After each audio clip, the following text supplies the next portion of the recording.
A seed of change. The story of Sarah. Sarah, a single mother of two, felt utterly helpless. She lived in a neighbourhood ravaged by drugs and violence. Despair had become a familiar ache in her heart. Every day she saw the consequences of neglect, dilapidated buildings, children roaming the streets unsupervised, and the ever-present threat of addiction.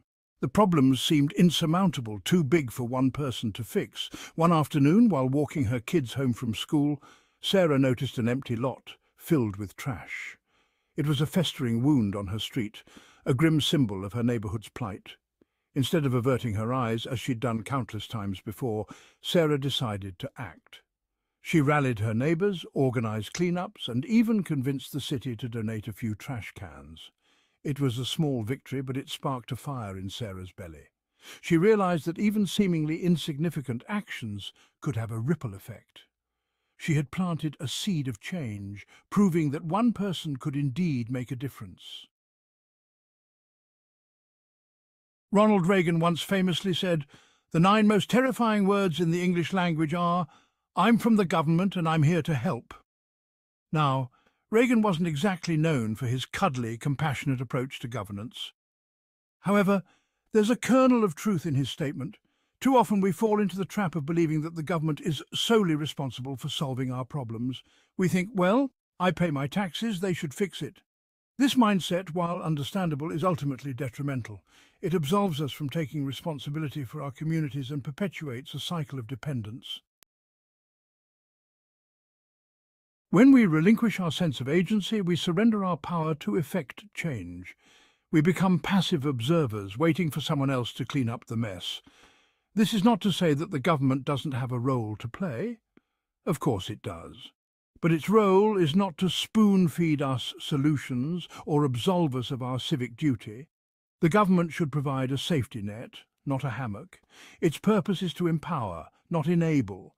When we rely solely on the government, we diminish our own potential and create a culture of apathy.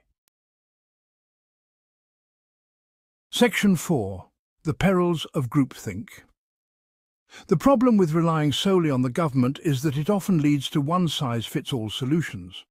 These solutions rarely address the nuances and complexities of real-world problems. Groupthink, the tendency for groups to prioritize harmony over critical thinking, can stifle innovation and lead to ineffective policies. Take the war on drugs, for instance. It's a classic example of a well-intentioned but ultimately misguided government initiative.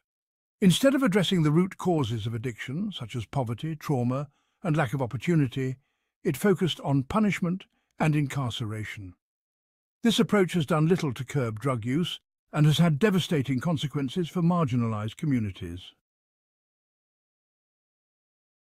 Section 5. Band-aids on bullet wounds. The ineffectiveness of government solutions. The truth is, many government solutions are like band-aids on bullet wounds. They offer temporary relief but fail to address the underlying issues. We see this time and time again in our inner cities. Decades of neglect and misguided policies have created a breeding ground for despair. Drug addiction is rampant, mental health services are woefully inadequate, and educational opportunities are scarce. Instead of investing in these communities, we pour billions of dollars into foreign wars and corporate bailouts. It's a classic case of misplaced priorities.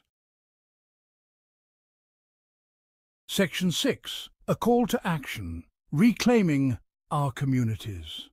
The problems facing our communities are complex and deeply rooted, but they are not insurmountable. We cannot afford to wait for the government to save us. The time for action is now. We must reclaim our communities one street, one block, one neighbourhood at a time. Volunteer at a local soup kitchen, mentor a child, organise a neighbourhood watch, plant a community garden. Every act of kindness, every effort to make a difference, no matter how small, contributes to a brighter future. Remember Sarah? She didn't solve all her neighbourhood's problems, but she showed what's possible when we reject apathy and embrace action.